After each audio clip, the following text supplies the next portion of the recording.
You don't have to have God to make up an arbitrary rule. Do unto others as you would have them do unto you. You can do that, right?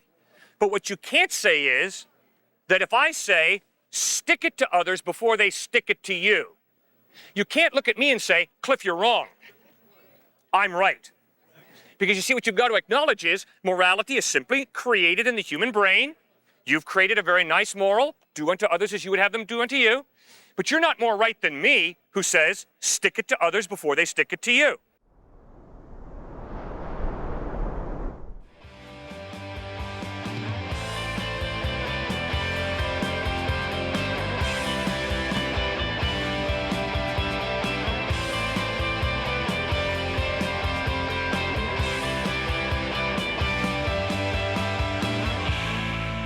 Yes, sir. Why do you have to do this right here on our campus? Why don't you go somewhere else? Because I've been invited here by a group of University of Florida students called InterVarsity Christian Fellowship. These students have invited me here. That's why I'm here. All right, but I mean, you're not always, that doesn't necessarily mean you appreciate it. Oh, I'm well aware of the fact that certain people don't appreciate me. I hope you're aware of the fact that certain people don't appreciate you. That doesn't mean we're going to be quiet, right? We still believe, at least in the liberal arts context, we still believe in a free exchange of ideas. If we stop exchanging ideas, then we're really not getting much of a liberal arts education, are we? Okay. So I certainly hope you support free speech. I don't see how you can combine intelligence and faith. You bet. Prove to me that the University of Florida is going to give you a diploma on your day of graduation. Prove to me that on your day of graduation, the University of Florida is not going to say, no diplomas this year. Can you prove that to me? No. Then you have faith that the University of Florida is going to give you a diploma on your day of graduation. I don't know. You Prove can't to say me- I have faith. Prove to me that there's not poison in the food in your cafeteria. Do you bring a chemistry kit to lunch every time you go to eat lunch? I doubt it. Prove to me that the medicine in the bottle that the pharmacist gives you is not cyanide-laced. Prove to me that when you're approaching a green light, the car coming the other way is going to stop at the red light. It's not going to smash into you. Prove to me that everything you believe in isn't a bunch of Well, obviously, what I'm trying to show you, sir, is we all have faith. And for you to stand out here and appear like you prove everything in your life, you're lying to yourself, you're lying to me. You don't prove everything, neither do I. That I haven't made. Pardon? You aren't making any arguments. I That's the never, point. yeah, I haven't made any argument. Yes. You're trying to say that I You're have challenging me and saying faith involves no intelligent thought. It simply involves blindly believing. The evidence is we all have faith. None of us can prove that what we're living for is true. What I'm trying to say is everything that you know has been derived from a book that was written by man, as are all books. Very but good. You seem to think that it has something to do with a God. Oh, how do you know that? You didn't ask me that question. Come on, now be open-minded. Don't stereotype me. I don't stereotype you. Well, you're a religious man, so I know that you had to have gotten your... Oh, I see. So all religious people are the same. That's absurd. That's narrow-minded bigotry. Come on, certainly your professors here teach you to be a little more open-minded than that. So You you're don't telling me you stereotype believe people. in the That's book, not. then? That Do has you no believe in the intellectual book, or integrity. don't you believe in the books? You can't No, have it both ways. I am not standing out here saying the Bible's the Word of God. I never said that once. So is it not the Word of God, then? I am asking you to accept the Gospels of Matthew, Mark, Luke, and John simply as history. Read Matthew, Mark, Luke, and John simply as history and ask yourself, does the historical evidence point to Christ being a quack? If it does, reject him. Or does the historical evidence point to Christ being reliable? If it does, put your faith in him. Yeah, so I reject him. How's that? Why? Why? Because it's just words in a book. Well, I thought you were paying a lot of money to read words in a book here at the University of Florida. What do you mean it's just words in a book, therefore I consider reject it it? to be a story of fiction. Okay, why? Why? Because there are things in it that cannot occur in reality. People don't walk on water in reality. That is not what I consider to be nonfiction or historical. Okay, great. Now, what you're showing me is a presupposition. And your presupposition is that of naturalism, which says only the natural is real. I don't naturally walk on water, therefore it's impossible for anybody to walk on water. But sir, if there's a supernatural God, then it's possible to walk on water for somebody if God enables them to.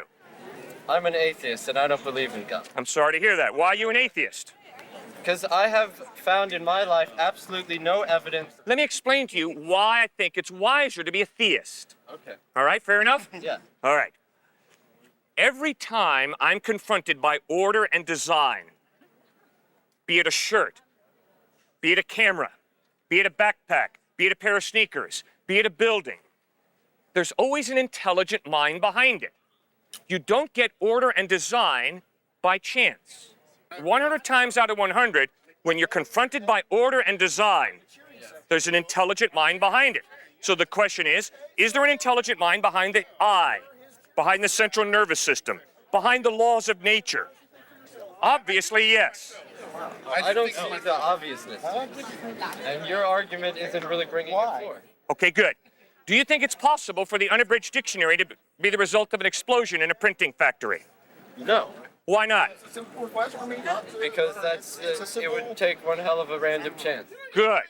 All right, now, if you cannot believe that the unabridged dictionary is a result of an explosion in a printing factory, how can you believe that something so much more sophisticated than the unabridged dictionary, the human eye, the central nervous system, the heart, how can you believe that that's the result of chance? It's very simple. These things exist in reality. And without knowing how they were created, I can say that they simply exist.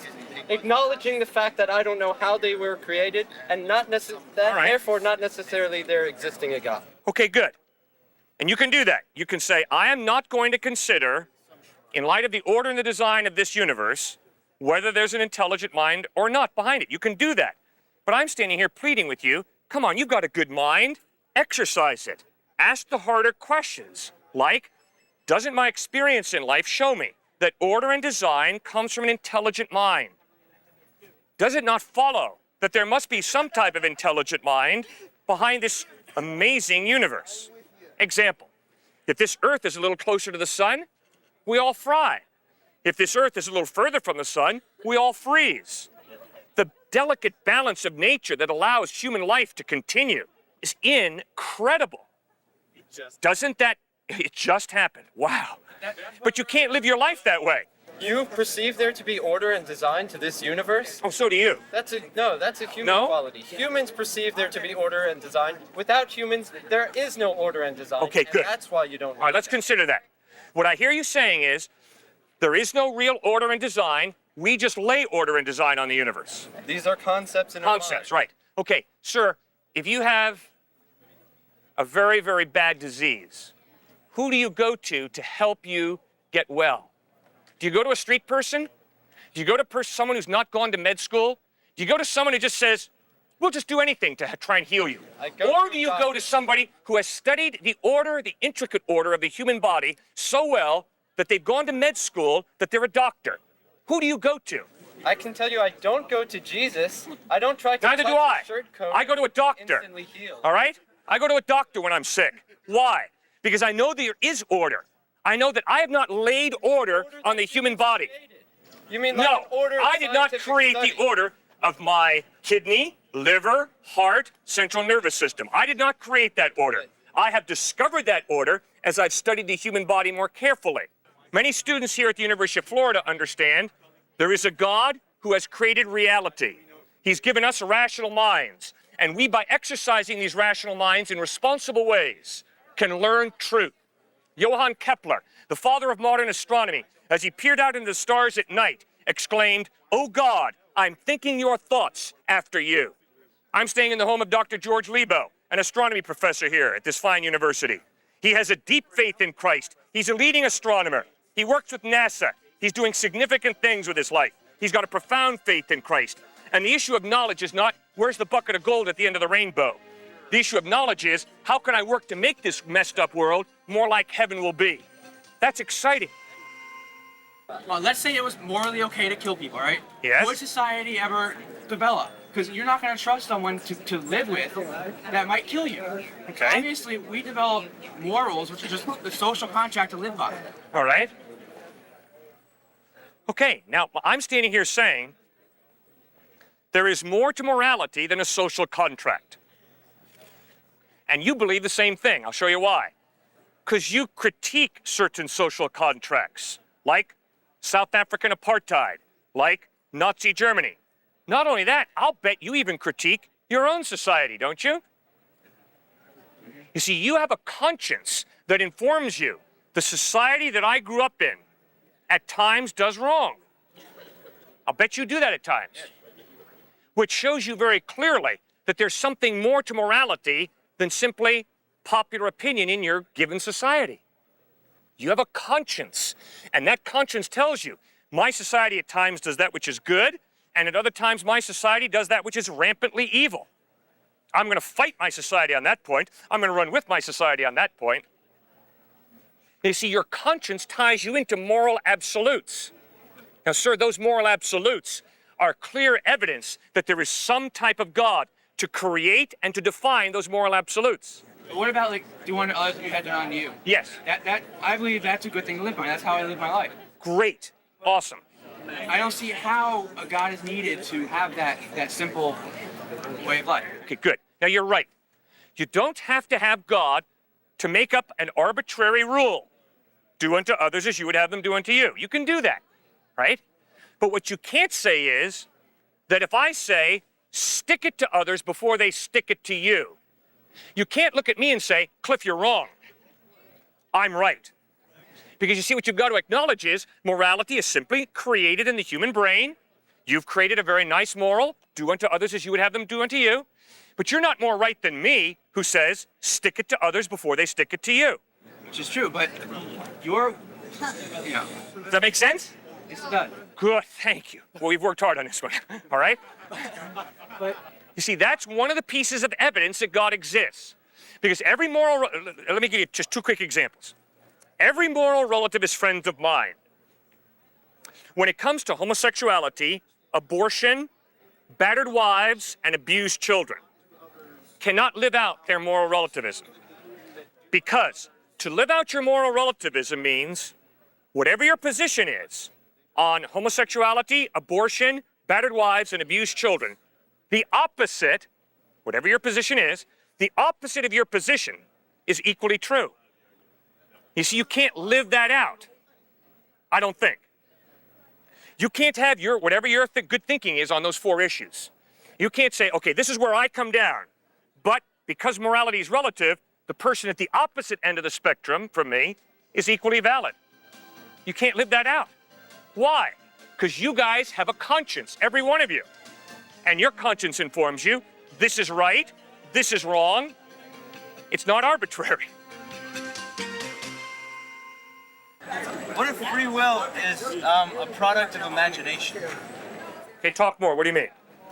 If our personalities and our mind creates free will just to give us something to let us believe in. So it's an illusion. Good. Maybe free will is an illusion. But the question becomes, how do you live your life? Do you live your life as if free will was an illusion? I don't. When my wife looks me in the face and says, Cliff, I love you, I get excited. Because I know she does not have to love me. She chooses to love me. But you still can't prove that she does. Oh, that's right. I can't prove any of this. The question is, what does the evidence point to? And the evidence of my experience, my observation is that free will is real. But if there's a chance it couldn't be, then your proof fails. No proof. But sir, you can't prove to me that we're having this discussion right now. There's a small possibility that I'm a bad dream that you're having right now. All right? But you and I can't base our lives on these small possibilities. Instead, you and I base our lives on what does the evidence point to? And the evidence points to the fact that we're having this conversation. So you're right, it's possible that free will is an illusion. It's possible. But what does the evidence point to? The evidence points to us really having free will. That's why if this guy pulls out his wallet and says, Cliff, I'd like to buy your lunch, I say, wow, thank you. He didn't have to pay for my lunch. He chose to pay for my lunch, so I say thank you. I don't say, well, I understand you had to take that wallet out of your pocket and give me money because you had to give me lunch. That's not my experience of life. See, there's too much experience of life that verifies free will. So now that that's part of our experience, we got to go back and ask ourselves, is this not a sign that God has given us, that indeed God is real? this human ability to have a free will.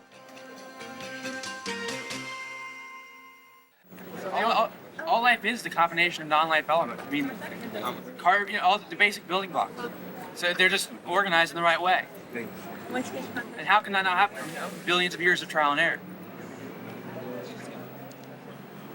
Fine. So you're going to base your worldview on an assumption that indeed life can come from non-life. All I can say, sir, is that takes so much faith. I can't have that much faith. I'm just saying. I demand evidence. I cannot believe something that contradicts everything I've experienced. Everything I've experienced is life comes from life. Never once have I experienced life coming from non-life. Never once. I'm just saying, isn't life just the right combination of non-life elements? No. There is a spark to the animate, a spark of life that is intangible. It's incredible. I mean, we're just made up of the basic elements that are alone non-life. Okay, good. Okay, now, do you really believe that? It's logical. Okay. Then if it's logical that all I am is I mean, I'm not tempted. matter and energy, then let me ask you something. If I walk up to this man and just diss him, racially slur the man, there's nothing wrong with that in any absolute sense, is there? Because I'm just a hunk of protoplasm, he's just a hunk of protoplasm. So if I want to diss him and be racist towards him, you wouldn't have any absolute problem with that, would you? You might have a relative problem with it. Well, it's in our society morally wrong. Fine. This gentleman and I are in South Africa during the time of apartheid. All right? So society says in South Africa that I can diss the man, I can be racist. What do you think of that? Obviously, because, everyone in our society has their own views. Obviously, I think that's wrong. But Okay, what do you mean when you say? What do you mean when you say I think that's wrong? He's a good-looking monkey evolved to a higher order. I'm a good-looking monkey evolved, or not so. I'm a not so good-looking monkey evolved to a higher order. What is wrong with me dissing the man? What's wrong with me being racist? Morals are completely different from life. Morals are what we build in society to function. How we, it's what we believe in. How we. It's completely different from where life came from. It's a higher order that we possess. Ooh, okay, good. It's a higher order. So we're going to base our morality on evolution, right? It's what separates us from the other animals. Good, exactly. Now, all you got to do is study Nazi Germany. And obviously the Aryan argument was this gentleman and Jews are inferior evolutionary development to the Aryan race. Therefore, for us to be racist towards Jews and towards African Americans is scientifically based. What do you think of that? It was a tactic by Hitler to give him power. It was political. He played on the fears of the rest of the German people to gain power. Okay, but why do you demand that this man has value? Why do you demand that I have value? Because in the end, we're all the same. Yeah, we're all accidents. How are you going to base human worth on the fact that we're all accidental collections of atoms? He's an accident. I'm an accident. That's all we are. Because those accidents have caused something real, something. Yeah, and the pebble is real, and the head of lettuce is real, and the cow's head is real. So what's the difference between me taking out a machete, cutting a head of lettuce, which is real, cutting a cow's head, which is real, cutting his head, which is real? What's the difference? Well, obviously, we give more value to intelligent thinking life. Oh, okay. So now we've got human worth based on intelligence. What's your GPA? 3.2. He's less valuable than the 4.0. Even a 1.0 GPA. And then those poor people that couldn't make it to the University of Florida, well, they're less valuable than us guys who made it to the University of Florida. Why? Because we're more intelligent than those dim nitwits out there who don't have the type of IQ that we have, right? That's obviously not what I meant. I know, but it's just taking your thinking to its logical conclusion. Why is human life valuable? If we're all hunks of primordial slime evolved to a higher order, sir, you've got to face the fact there is no such thing as human value. Now, I can go around saying, I'm valuable, I'm valuable. I can go around saying, I'm the greatest, I'm the greatest. But in reality, I'm a cosmic accident, if there is no God. But if there is a God, then it's possible that this man, you and I, are created for a purpose, which means we have an intrinsic, innate value and dignity. That's what Jesus Christ insists. Now, all I'm trying to appeal to, I'm trying to appeal to the part of you that says, you know, Cliff, you're right. This guy does have value. You know, Cliff, you're right. I've got value. Well, why? Why do we have value? Only one way. If we've been made for a purpose. If we're accidents, we don't have innate value. Well, now, there is a scientific purpose, you know, obviously to procreate and pass on, you know, the genes. That's technically, that's a reason to live, survive. Okay. So what I hear you saying is, the purpose of existence is to procreate. That's how it is with almost every species on this planet, yeah. They live to reproduce. I mean, we may not like that idea very much, but when it comes down to it, before we, you know, became so intelligent, like, we're just like every other animal species on the planet. All right. Now, the problem with that is, from my perspective, that means that a sterile person is not as valuable as you because a sterile person cannot reproduce. Is that what you're saying? In the mind of nature. Sir. I'm just trying to What do you believe? Come on, sir. Obviously, Do you believe that human value is based on reproduction? Of course not. Well, then what do you believe? Human value, Let's not play games. You tell me what you believe, I'll tell you what I believe. I think the original idea of nature of any animal species is to reproduce. However, because we've evolved to have such a higher order of thinking, we've obviously, you know, wanted to do more things in our lives. Okay, why are you and I valuable? Because we think? What's the basis of human dignity? Why is it wrong for me to go up to this guy, take out a gun, and blow him away? Why is that wrong? Because as a whole, as a human race, we've decided that's wrong. It's socially Okay, wrong. good. It's not But listen to what you just said. You said the reason it's wrong for me to come up and blow him away with a gun is because we've taken a straw poll. And the straw poll says, don't murder people. Popular opinion says, don't murder people.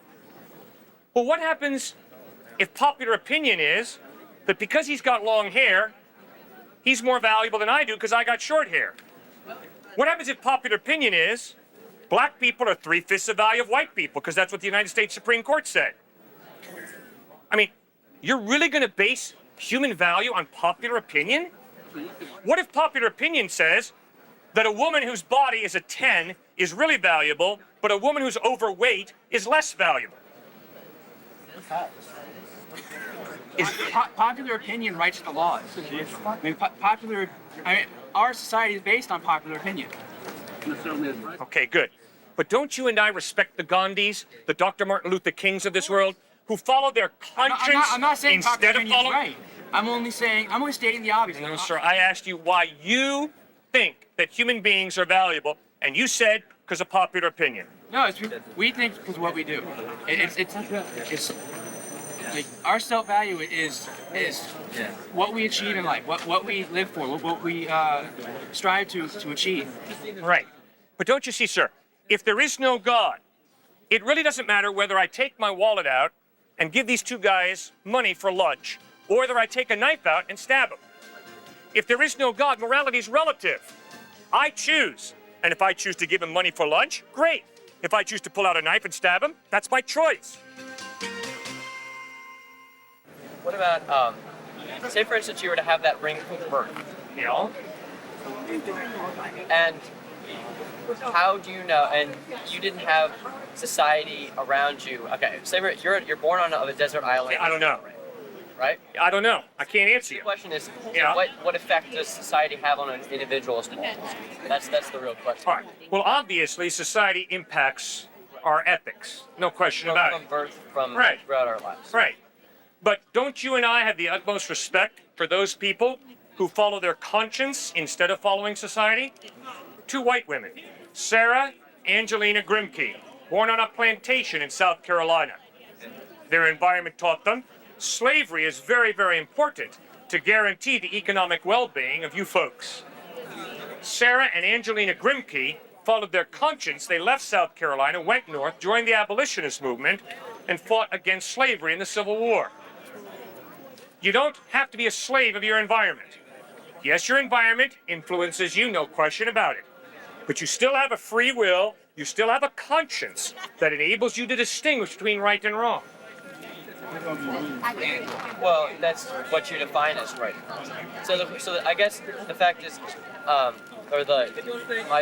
point is that, okay, say for instance, she was born on the plantation, Right. She was taught from, I'm guessing, as a young child, Yep. slavery is right. Correct. Now, the question is, did she over time realize that this is a bad thing, or was she? I'm guessing that when she is 4 or 5, she's not saying that it's wrong.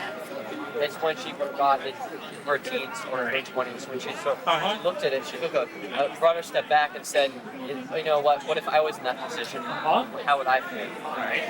And then she decided to change. Yeah. I think that people, while there's a large number of people who follow the status quo, who are almost, I guess you can almost say, afraid to speak out.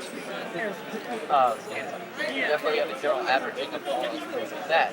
But there are some people who do speak out and who go off and eventually, you almost say, state the new status quo. As the status quo shifts to something new, they are the people who are the shifters. Right. I think what I'm trying to drive at is every single one of us experiences guilt. Every moral relativist experiences guilt. Now, Jesus Christ points out that guilt is God's alarm system. Watch out. You've done wrong. You have violated God's moral absolutes. You're guilty. Now, the great news of Jesus Christ is he bled and died on a cross to pay the hell that we deserve for our evil. Now, the question is, am I going to allow my guilt to drive me to Christ for forgiveness, or am I just going to rationalize my guilt away and excuse the wrong that I've done? Obviously, I'm out here pleading with you guys. Turn to Jesus Christ. Ask him for forgiveness. He promises to forgive. Put your faith in him and receive from him the gift of eternal life. Hey guys, thanks so much for watching this episode. Hit that subscribe button. We'd love for you to join the family. Also, want to invite you to our church in New Canaan, Connecticut. It's New Canaan High School, and it meets Sundays at 9:30 a.m.